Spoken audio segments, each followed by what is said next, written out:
Fala família, sejam todos bem-vindos ao canal Vitrine Política. Aqui nós não nos limitamos às manchetes, aqui vamos além do que é mostrado, analisando os fatos com profundidade, responsabilidade e compromisso com a verdade. Eu falo com você com humildade, respeito e seriedade, trazendo análises, bastidores e informações que muitos preferem esconder, mas que você precisa conhecer para formar sua própria opinião. Se você acredita que o Brasil precisa de transparência, justiça e informação sem maquiagem, este é o canal para você. Inscreva-se agora, ative o sininho e faça parte de uma comunidade que cresce com consciência, coragem e fé.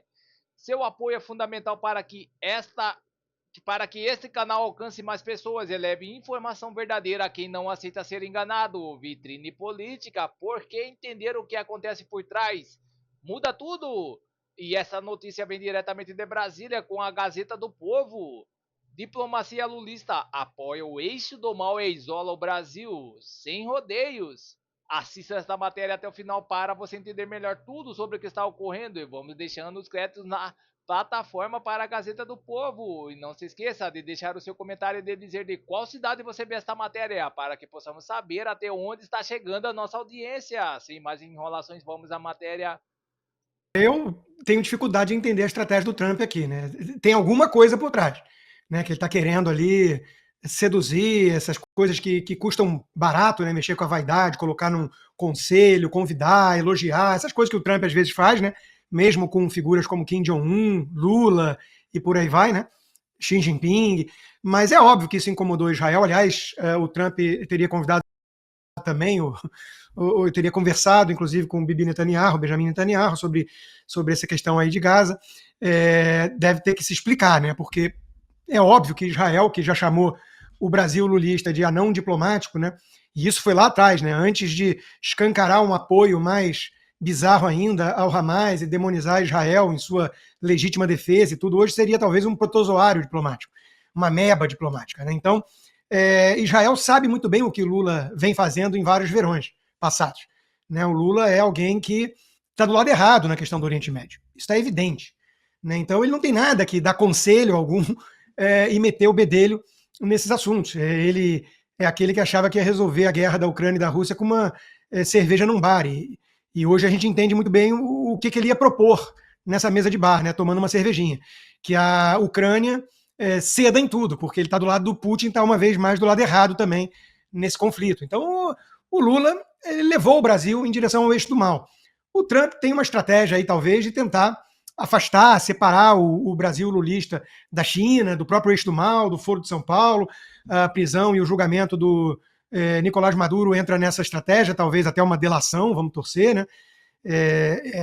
Vamos lembrar que a delação do Carvajal já está causando aí terremotos na esquerda mundial, né? Que foi financiada pelo chavismo e tudo. Imagina o Maduro entregando seus comparsas, né? Seria algo realmente para abalar as estruturas aí dessa turma. Então, a gente tem que torcer para que o Trump saiba mais ou menos o que está fazendo, né? Porque que é estranho, né? Eu volto a repetir que nenhum conselho do Lula em relação ao Oriente Médio presta. Aliás, os conselhos do Lula e do PT em geral, quando interessa para defender seus comparsas, seus companheiros psicopatas, ditadores, grupos terroristas e por aí vai, é sempre aquela falsa equivalência moral e vamos para o diálogo da paz, né? Vamos lembrar que a Dilma Rousseff chegou a propor essa receita em relação ao ISIS, né? Vamos dialogar. Então, essa é a turma do PT, quando interessa proteger a escória da humanidade, essa turma que sequestra, mutila jovens, idosos, mata bebês, estupra meninas, essa turma, né? Delicada do Hamas. Quando é para dar um jeito de proteger, eles criam falsa equivalência, falam, calma aí, vamos conversar, não é bem assim. Então, que conselho que o Lula tem para dar sobre esse assunto? Absolutamente nenhum. E vamos para mais notícias no site Conexão Política. Eleições 26, direita avança, esquerda se fragmenta e Portugal terá por segundo turno presidencial. Veja os números. Disputa entre Antônio José Seguro do campo progressista e André Ventura da direita marca a primeira eleição sem definição em 40 anos.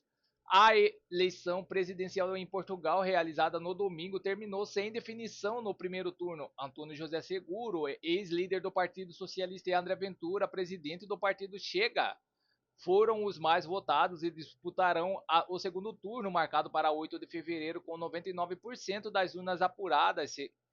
Seguro recebeu 31% dos votos válidos, enquanto Ventura obteve do 23,661.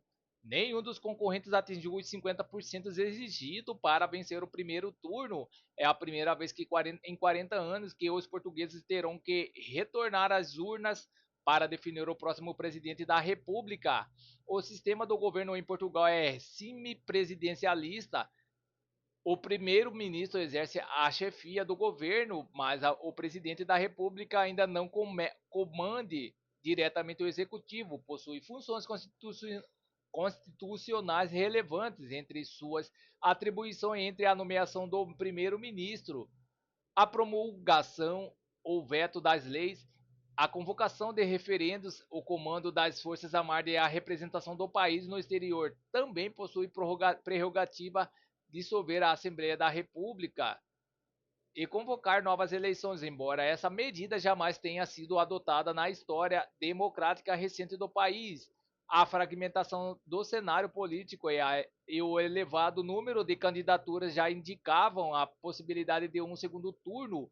Uma pesquisa boca de urna conduzida pela Universidade Católica para a RTP, divulgada no mesmo dia da votação antecipada, que Seguro e Ventura lideravam a disputa. Outros nomes tiveram votação expressiva, mas insuficiente para avançar. João Cotrim Figueiredo, do centro de direita, recebeu 15%, Henrique Gouveia e Melo, independente direita, somou 12%, e Luiz Marques Mendes, PSDB centro-direita, obteve 11%.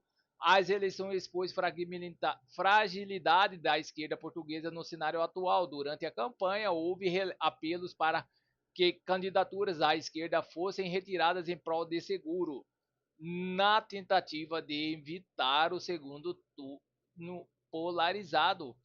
A aposta no chamado voto útil foi a principal estratégia do ex-dirigente socialista, que centrou sua campanha na união do campo progressista como forma de barrar o avanço da direita. As disputas legislativas anteriores ajudam a contextualizar o resultado. Desde 2019, o Chega passou de um único deputado para 60 parlamentares. O PS, que havia conquistado maioria absoluta com 120 cadeiras em 2022, caiu para 58 deputados.